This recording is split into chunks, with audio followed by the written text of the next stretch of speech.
And coming to you live from beautiful and sunny Phoenix, Arizona. Happy autumn to you. We're getting close to our fall time, which we absolutely love. I don't know about you, but for me, this is my favorite time of year. So today, just wanted to come to you with answer some questions we've been getting. I'm excited to be doing this for my study group here on Facebook. So if you have questions, please be teeing those up for me, and I'd be happy to answer those. In addition, I have some that have been submitted, so I'm going to walk through those. So as you all know, we are coming up to a new exam change this coming year in March of 2018. So March 26, 2018, the exam is going to change. The PMP exam is going to change. And we've been busy over here at Passion and Project Management getting our materials updated and the flashcards and the pocket guide and everything. So we have been up to our ears in the new PMBOK guide, reading through everything, looking at all the little nuances, the differences, the things that are going to impact you on the exam, and making sure that we have everything ready for you and everything ready to go. So we're pretty excited. Overall, if I had to give a score to the new PMBOK guide, it's pushing an A for me, which there's always those little things, and we get it because we produce courseware and we write books, and there's always those little boo-boos and issues and errors that happen, and especially when you're talking something that's 600, 700, 800 pages. So a couple of minor little things, but really a lot of the changes that they made make sense, and make sense in the context of real world project management. And I know that that is something that a lot of my students struggle with on the exam, and if you're self-studying, you may struggle with, is how do you take the PMBOK guide and put it into context of the real world? And it seems like a lot of times, like, I don't do this stuff. I've never heard of these things. Man, I must not be a real project manager, which obviously is going to make the exam that much more difficult if you feel like you can't relate it to real world. And so one of the things I'm really seeing out of PMBOK Guide 6th edition is that there are a lot of updates that are more relevant to the real world and more applicable, and really emphasizing more about understanding all of these different things that you could do on a project versus here, let's memorize huge list of inputs, tools, techniques, and outputs. So overall, really impressed with the changes. Think that they are really good. So we've got some good questions that have come up and that have been submitted. So I'm going to go ahead and kind of walk through those. But like I say, if you have any questions, you can feel free to queue those up as well, or say hi and let me know that you're there. I see we've got a few people watching, and this will be recorded as well. So first question came from Larry, which he was asking about the dump sheet and how much paper, and can you write things down during your exam? So this has been kind of interesting, this little evolution that's gone on with this. There was a change that was made, and it was made somewhat on the sly in a way. There wasn't an announcement about it, where they changed at the Prometric centers. You used to get you still get 15 minutes to do a tutorial of the exam system. And during that time, that was when we would encourage people to go ahead and write down their dump sheet, jot down their dump sheet. Well, now they don't allow you to do that. So you do not get to do your dump sheet, which is your memorized formulas, until after your exam time starts. So you want to be really thinking about that. So you do have your paper, or in some situations, they are actually giving like a laminated sheet. I've only heard of one situation here in the United States where it was a laminated sheet versus a booklet of paper. Everybody else is still saying that they're getting the booklets of paper, which is 3 pages, so 6 pages front and back. So plenty of space to write down and jot down. Now, if you do happen to get the laminated sheet mock whiteboard thing, you want to keep that in mind when you're practicing your dump sheet. You don't want a dump sheet that's a full page long, and then you have no room to make your notes and stuff like that as you go through. So you definitely can be writing through it. They give you the paper, they give you the pencils, or like I say, potentially that laminated sheet whiteboard thing, I think being more environmentally conscious. All right. So definitely get to do that. The other question Larry asked was around math questions. Now this is something we talk about a lot in class, because we spend a good portion of our time in class actually talking about math and all the formulas that you have to learn, whether it's earned value, TCPIP, all the forecast, TCPI, forecast, testing. There's a lot of formulas, PERT, beta PERT, triangular PERT. And so some people will get the sense that, oh my gosh, this is a math test. And some people don't like that. They're like, oh no, I'm not a good math person. I'm a project manager. So good news for those people who don't like math.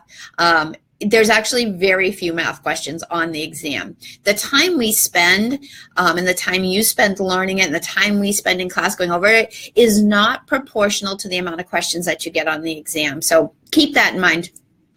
Because some people, quite honestly, will come out at the end and go, I wish I had more math questions. I actually like those, enjoyed those more because they're black and white. You plug in numbers and you get your answer and life is good. Whereas majority of the questions on that PMP exam are going to be more subjective in nature. So net of it, you'll get some math questions. You're not going to get a ton. I still recommend you do your full dump sheet, know your formulas, because even if it helps you answer 3, 4, 5 questions, that could be the difference in passing or failing. So not enough would be my answer to you, Larry, on how many math questions. I think, like I say, most people prefer to have more. Chris asked about the new exam report. You might have heard about this. This is great news. So if you have potentially taken the test before they changed the exam report, this was a really, really good move. And actually, I wanted to show you. You probably won't be able to see too well. But this is a sample one that PMI provided us. And one thing you see here is this bar that shows kind of where your results are compared to where you need to be to pass. So in the past, it used to be proficiency levels. So you were below proficient, moderately proficient, or proficient in the 5 domains, the 5 process groups. Now they've changed it to above target, target, below target, and needs improvement. And they show you exactly where you are on that scale. This is great news in the event that you don't pass the first time. It gives you a little bit more detail. Still not a lot. They don't tell you which ones you missed or anything like that, but it gives you a little bit more detail and maybe just how close you were to actually passing. Some people get, very frustrated, very discouraged if they don't pass that first time. And the old report didn't give them a whole lot of detail to go on. The new report is much better. So that's really exciting. So you'll get that new report when you do go in. All right. And that's also going to be on your PMI profile as well. Lisa asked about changes for CAPM. I know this is our PMP study group, but if you're not sure if you're going PMP or if you're going CAPM, the change for CAPM actually hasn't been officially announced. So we know that the PMP and also the Agile Certified Practitioner are both going to change on March 26th. We don't know CAPM yet, and they're saying Q1, Q2. They've been saying Q1 all along. Well, they pushed PMP and ACP to the end of Q1. So I'm thinking CAPM is going to be Q2. That's going to be a little awkward for those of you that maybe are taking like a hybrid class, a PMP/CAPM class, kind of like what we do. But if you have questions on CAPM, certainly happy to answer those for you, and we'll certainly make that announcement when it happens.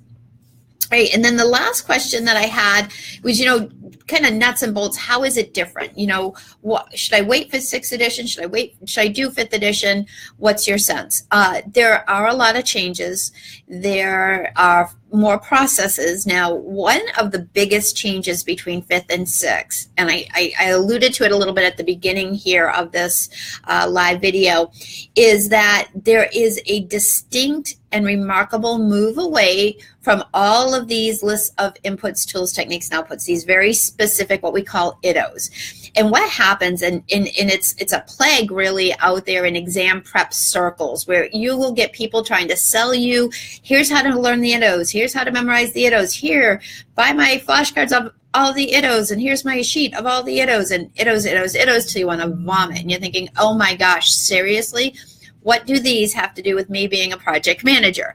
And it's been something that I have just not liked for years, because to me, it's about understanding project management and the processes and how they relate.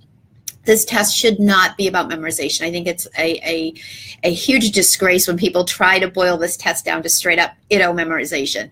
So I think it's fantastic that with the 6th edition, guess what? IDO memorization is not going to get you there, because it's the IDOs are much more generic now. They're not that specific detailed list. There's still a bunch of them, but they're more general. When we talk about data analysis and data representation, before it was everything was spelled out. Now it's a bucket. And if you don't understand the process, it's not going to work for you on this exam. So I'm actually very, very excited. I have a feeling a lot of people out there that push a lot of these ITO memorization products aren't going to be very happy, because the ITOs all look pretty much the same for pretty much every process. But for me, I think it's great. So that's a big one. It's going to be more about comprehending and really understanding the processes, which is how we've taught it anyway. So I think that's good. The other big thing with this is the Agile techniques are being brought in. Not in a heavy duty manner, not, you know, we expect you to be a Scrum Master by the end of this or anything like that, but they certainly are referenced throughout. And it's really, you know, here's how it would apply in an Agile or in an adaptive environment. They also talk about, you know, integration. They also talked about adaptability of the processes. So it really kind of stepping back versus, you know, we've said it again for years, this is not a methodology. This is not A to Z what you must do. It's more of, hey, here's this plethora of stuff that you could do on your project to help you be more successful. And we really see that coming in where they're bringing in these Agile techniques, and they're really enforcing the fact that it's not a one size fits all. Every project is different. How you manage projects is very different. So you're definitely going to see that come up on the exam on 6th edition. So the question was, you know, do I take 5th edition or do I take 6th edition? My recommendation personally would be is if you can get in for 5th edition, I would do so. Simply because it is a little bit more concise. 6th edition has a lot more to it. There is going to be some things that are more nebulous in 6th edition, like I say, moving away from those very specific ITOs. So it's going to take a little while for materials to be, I think, really well reflective of the 6th edition of the exam. It's going to take a little bit to really understand, okay, how are these questions now being positioned and stuff. So if you can get in for 5th edition, I strongly recommend that you do so, and just knock it out, get it done, end of year, you're done, you're happy, and then you can move on to maintenance. So I didn't see any other questions come up. If you do have any at any time, please post them in our study group. We are here on standby, happy to help, happy to answer. Our goal is always that you are successful first time out with your exam, and anything that we can do to help you with that, we want to do. I do value the credential. I think it's a good one to get. We just saw the survey that they do, the salary survey. PMI does that periodically, and the results just came out. And, you know, again, speaking volumes to the fact that credentialed project managers globally make more than non-credentialed project managers. And, you know, there's a reason why there's value put into the credential. So again, if you have any questions, don't hesitate to reach out to us. We're always happy to help. And I hope you all have a wonderful autumn. Happy Thanksgiving coming up soon, and holiday season. And we'll be back with more updates as we can, because we do have a very exciting announcement coming out very soon. I know you're all on the edge of your seat. So there is something very exciting cooking up here in the Passionate Project Management headquarters that you are going to get to experience soon. So we'll keep you posted on that. In the meantime, y'all have a wonderful day. Let us know how we can help.